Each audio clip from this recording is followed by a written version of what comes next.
về được với nhau. Qua bao nhiêu gian khó, qua bao nhiêu nắng gió, những lúc tưởng chừng như đã xa rời nhau. Không thể tin khi mà hai thế giới, anh và em có thể mà đi tới, khi trên giao đường có anh và em. Từ nay hai ta sẽ cùng nhau vun đắp. Nhìn con bi bố kêu gọi tên của cha, từng giọt nước mắt cha nhẹ nhàng rơi xuống. Bé con của bà sau này sẽ là một chàng trai mạnh mẽ như là cha của con. Vợ hiền yêu con, yêu chồng ơn bản thân, và rất đáng yêu trong những khi chờ cơm.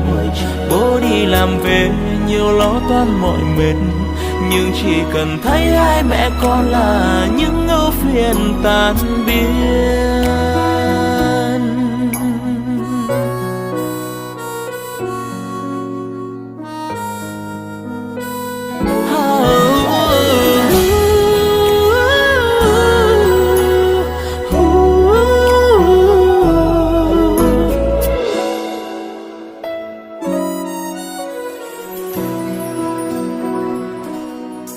Những chi tiêu em đề ra mỗi khi anh sẽ cố để mẹ con vừa ý.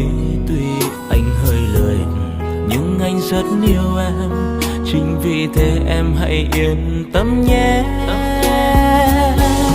Để anh chăm sóc những điều em khó khăn, vợ chồng trẻ con nhưng thương nhau nhiều lắm.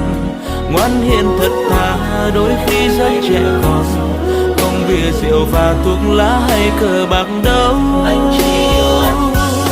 Cuộc sống cứ thế chỉ cần có những tiếng cười, như thế đủ rồi. Chỉ cần ta hãy nhớ, khó lắm mới có thể bên nhau, thì hãy để anh tiếp tục hy sinh vì vợ con, vì chúng ta.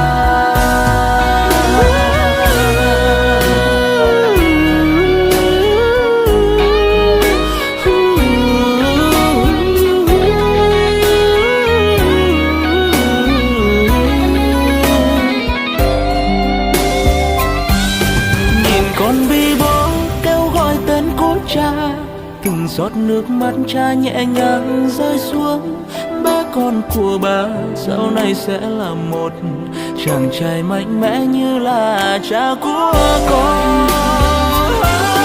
Cuộc sống cứ thế chỉ cần có những tiếng cười, như thế đủ rồi. Chỉ cần ta hãy nhớ, khó lắm mới có thể bên nhau, thì hãy để anh nhau tiếp tục hy sinh vì vợ con.